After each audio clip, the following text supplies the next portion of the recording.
So, Jeremy, this weekend, all of Jacksonville went out to the NAWCQ in Raleigh, and what did you do?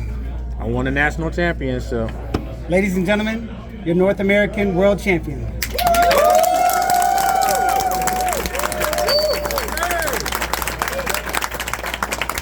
National champion. Jeremy, a very intense event. We know that you played Kashtira, but how was your experience? Oh man, it was amazing. I had a lot of fun. Had a lot of fun with my friends. All the guys that went. Is it your Adams profile? All the guys that messaged me throughout the tournament. Romeo, just everybody there, man. It was great. I love competition. I didn't think I'd do so well like I did. Just to go 17-1, I didn't think I'd be doing that. But I just want to thank everybody, and I'm truly blessed. You truly put on for Jacksonville. We're going to get into the profile, but before, just wanted to thank you for saving this profile for Jacksonville. You're doing this for your community. It is an honor and a privilege to be doing this. Let's go ahead and get these shout-outs out the way before we get into it. Oh, boy. Well, first, let me shout out my sponsor, Yugioh Sports Center. Great sponsor. Shout out the Yugioh process. Shout out to my mom and dad. I always thank them for supporting me, because I know when I first told them about this, I just got laughed at. So just to see my mom cry when I told her about it, and just see how far they've all come and accepted me, accepting the game and accepting my dedication to the game. It really meant a lot. To shout out to everybody in Jacksonville, everybody that's here: Sherrod, Bradley, Ilya, Quinderis, it's just so many names. Romeo, Guillermo, Peter, Josh, let me hold the OT Fenrir's.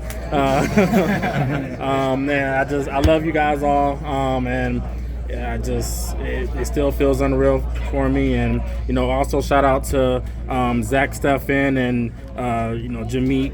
I'll always remember you guys. Just some local Yu-Gi-Oh players that we've lost in the past. I'll never forget about them, and I'm always praying to them. I know I definitely did it in Top Cut, just praying to them, making sure that they not necessarily that I win, but just let me make the best decisions that I can, and just help me through the stress and everything that the Top Cut involves. So I will always think of them, and I'm just truly blessed again.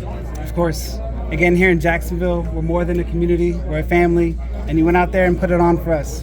So we appreciate you for that. Always. But again, without too much commentary, let's go ahet and get into your profile and see what won this year's Nationals. Okay. All right, so of course I played Kashtira. Double Unicorn, 3 Fenrir, 3 Rise Heart, and of course a Scareclaw. I know a lot of people go back and forth with the double Rise Heart or triple Rise Heart. This deck bricks a lot, and so I just wanted to make sure that I had at least the Theosis and Birth would be live as much as possible, and at least with Rise Heart it helps with that. So just bricking is just the main thing I always concern myself with this deck, because I have a lot of friends that play the same deck at Nats, and they definitely brick. They give me my I can't even. Oh my gosh, I already know Brian just.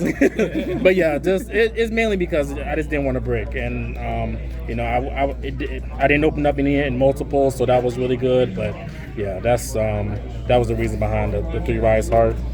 Hand traps. So the only hand traps I played were 3 Ash and 3 Shifter.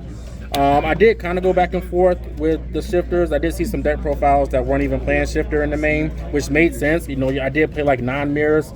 I did go 9-0 with them, so I didn't draw it that much. But I felt like in a big event, in the big nationals, you would play other stuff besides the mirror. So shifter was a good call. It did help me out against like 2 Dragon Link players.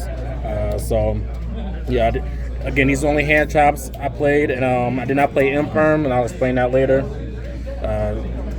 For the engine, of course, 3 Birth, 3 Theosis, Planet, and the terraforming. Shout out to Tanner for letting me use his what do they call this type QC of century. Quarter century terraforming. I think I did draw this a lot, so that was pretty cool. But yeah, shout out to him. But yeah, this is just a regular, and then 3 Pot of Prosperity. So that's pretty much sort of the engine there. Yeah, I was looking for them. Speaking of lances, 3 Forbidden Lance. I was looking everywhere for supers, but I couldn't find any. But this card is just really good. A lot of people against this deck siding like Dark Rulers, Book of Moons, of course, Imperm, anything that hits a Rise Heart. So it's really good. Sometimes I'll just end with a Rise Heart and just set this, especially against a deck like Dragon Link or a deck that I know loses to a Rise Heart, because it pretty much just wins the game by itself. So I really like that. Also, 3 Dark Hole in the main. So like I said earlier, I didn't play Imperm. The reason why is because I didn't think it did enough. And a lot of my friends at the Airbnb was telling me, like, if you have Imperm, most of the time you're setting it, and then you're just going to get, Battle Phase Even Lead, or you're going to get Harpies, or you're going to get Lightning Storm. So even if you're going second with Imperm, it doesn't really do that much. Like, it doesn't do enough. So the way I play the deck is I try to keep cards in my hand. I try to keep follow-up. So even against the mirror, it's really good against the mirror because even if they tell me to go first, I'll make just a regular board, and most times in the mirror, you don't usually die the first turn because we all play cards like Prosperity and stuff. So as long as I don't die, having this card in your hand is really good because most of the time they're going to end with like a big materials loose because your board is going to get broken anyway. Regardless of what you do, your board is going to get broken. Having this on a crackback was really good for me. Like I said, I went 9-0 against mirrors, so I am so happy I played this. A lot of times, even with Imperm, even if you draw Imperm for turn, you'd have the field spell up, so now you can't even use it anyway. So drawing this just automatically just clears the board, allows you. And also, people ask me, like, why don't I play Regeki instead? Because this card outs Ibli, and that's a card that really hurts Kashtira. So I'm really glad I played 3 Dark Hole. It really helped me out the entire event. So That's your own book monsters too. yeah, and also gives you your own monsters because you need to clear your board so you can summon Unicorn or Fenrir. So it was just it was amazing. So Very good. the rest just 3 Book of Moon, double talents.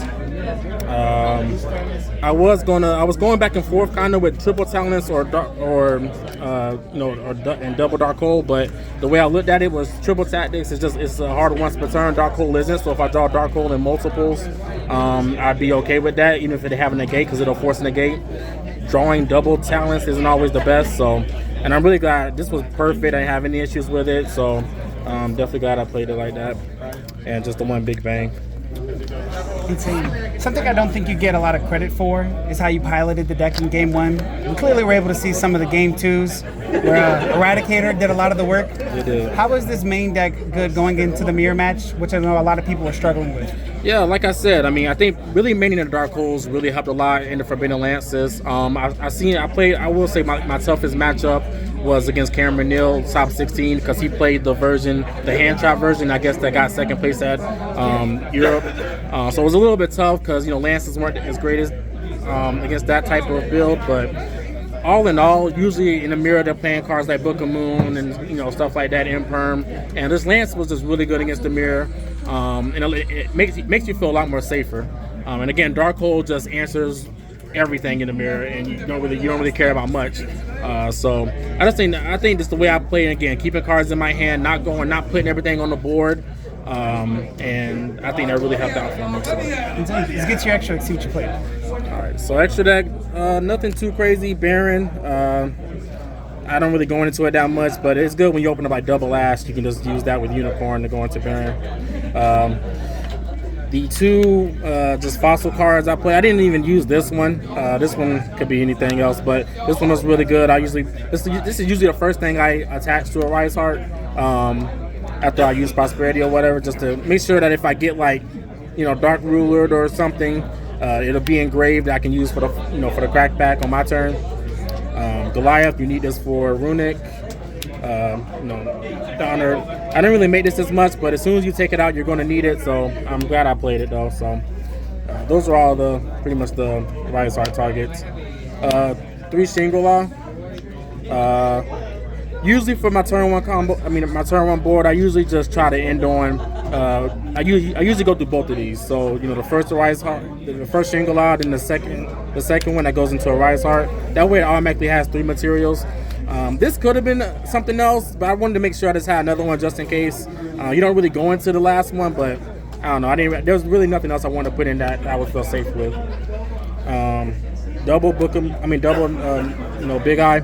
A lot of people ask me, why do I play 2? I see a lot of their profiles only play 1. I just think in the mirror, sometimes you do get in grindy mirror matches where you're going to miss that second Big Eye. I never thought about only playing 1, so I'm glad I played 2. I know other people have their different opinions on it, but double Big Eye is good for me.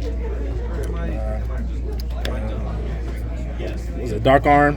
So this is a good card. I didn't even know that you can use more than 2 materials, like more than 2 level 7s. I didn't even know that till a mirror did it on me.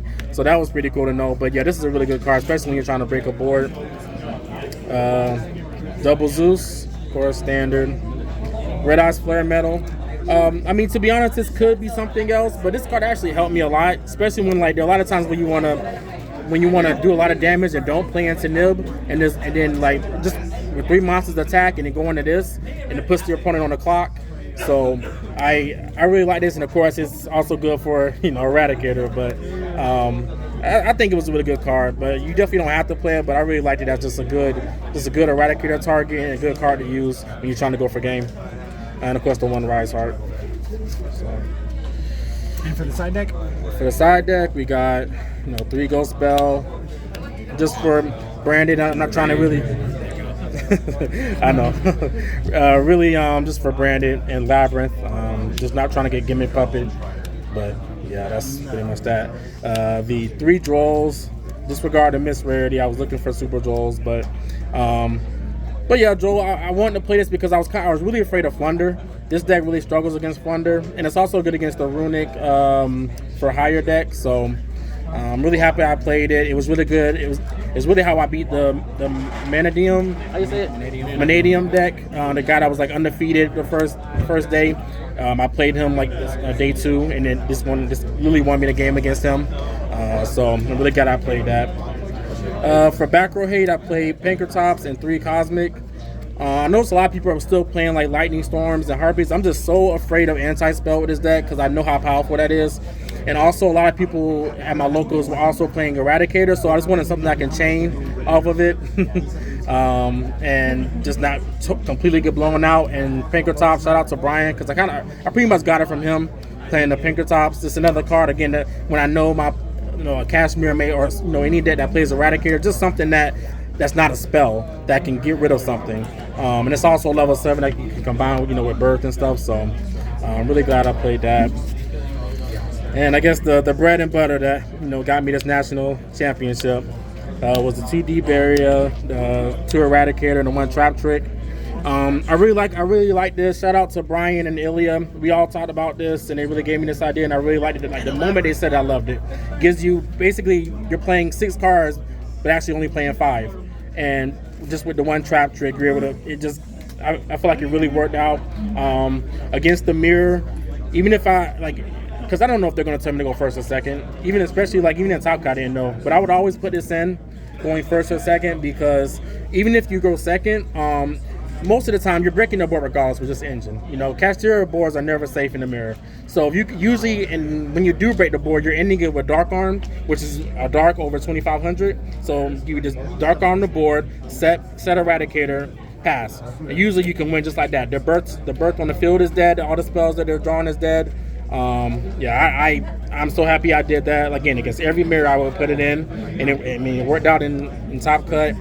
And of course, D-Bear again was just another card. I was scared of Purely. I did lose to Purely. My only loss. The guy that was undefeated day 1. He was a really good player. I didn't see it, but that's mainly what it was for, or maybe Despia, but anything like that. Sprite. I just really like D-Bear. So yeah, all in all, I'm very happy about my side deck. It really worked out for me.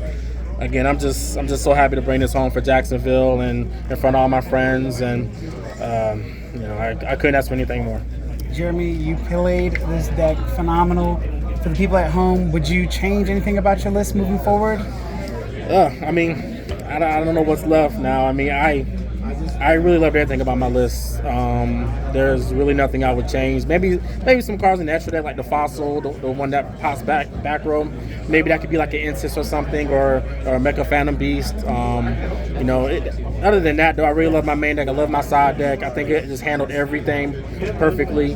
I'm happy it worked out for me.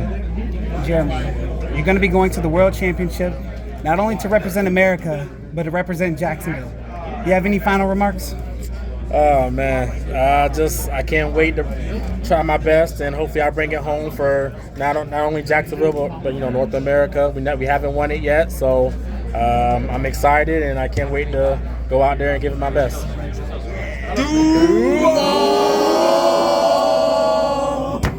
We appreciate the profile, Jeremy. Congratulations. Thank you.